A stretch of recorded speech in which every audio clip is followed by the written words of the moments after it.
संदीप ने अपनी माँ के कहने पर गांव में शादी कर ली थी। लड़की का नाम था सुनीता।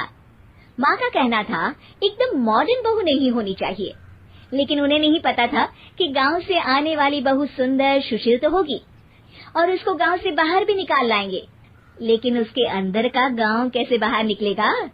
शादी के कुछ दिन बाद, माँ टिफिन तो देना जरा। बेटा अब तो स्कूल नहीं ऑफिस जाता है, माँ से नहीं अपनी बीवी से टिफिन मांगा कर। ओके माँ। सुनीता टिफिन ले आओ। 1 किलो टिफिन, इसके अंदर पिस्ता डाल दिया है। पिस्ता? पिस्ता क्यों? सास जी ने बोला था ना कि आपको पिस्ता बहुत पसंद है। ओहो, मैंने पिस्ता नहीं पास्ता बोला था, पास्ता।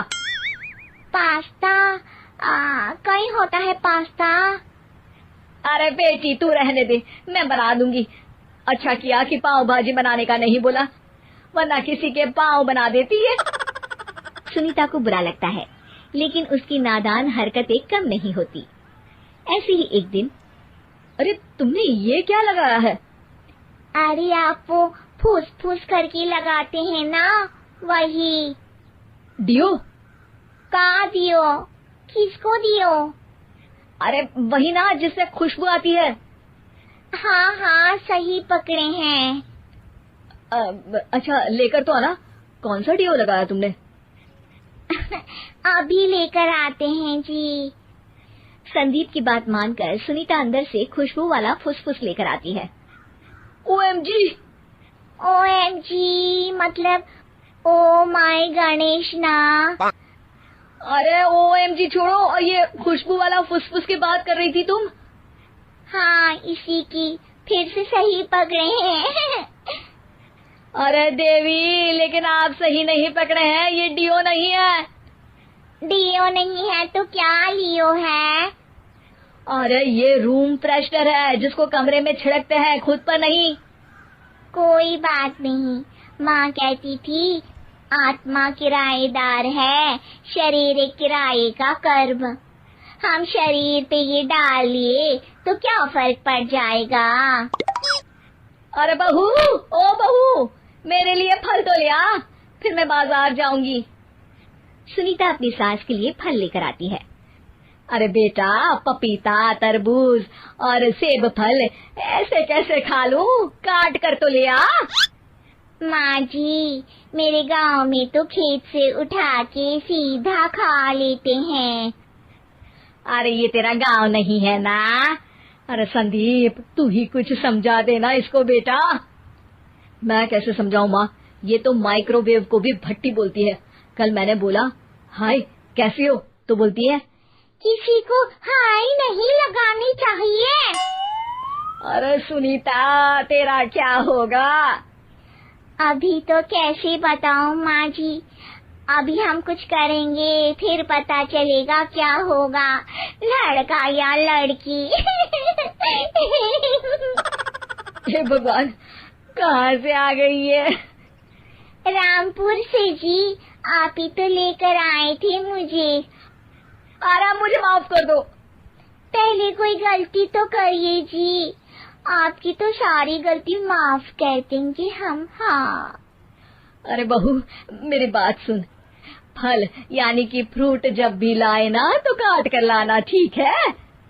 जी ठीक है माँ जी, फल यानी फ्रूट यानी काट के लाऊंगी।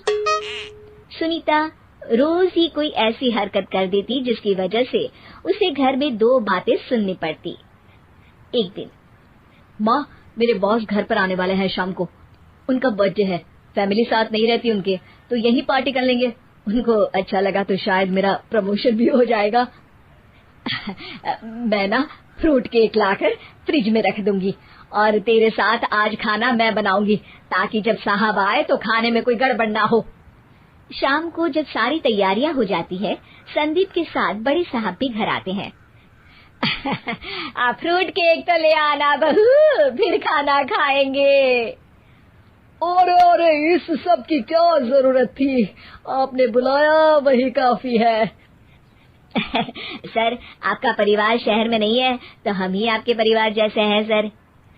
इतने में ही सुनीता फ्रूट केक लेकर आती है और बड़े साहब की टेबल पर रख देती है, और जैसे ही केक के ऊपर का बॉक्स हटाती है, ओह, ये क्या है? केक तो कटा हुआ है। मैं तो ऐसा नहीं लाई थी। आप मुझे शाबाशी दे सकती है माँ जी, मैंने ही केक काट दिया। आपने कहा था ना, फल यानी फ्रूट यानी हमेशा काट के लाना, तो फ्रूट केक भी तो फ्रूट ही है ना, तो मैंने पहले ही काट लिया। हूँ ना मैं समझदार। अरे बहू, ये क्या किया? केक हमेशा वही काटता है जिसका जन्मदिन होता है। तुझे एक बात भी समझ नहीं आती, एक नंबर की बेवकूफ है। पूरा माहौल बिगड़ चुका था। संदीप को लगने लगा था कि साहब उसे प्रमोशन तो दूर की बात है, कहीं डिमोशन ना दे दे, लेकिन साहब बीच में ही बोल पड़ते हैं।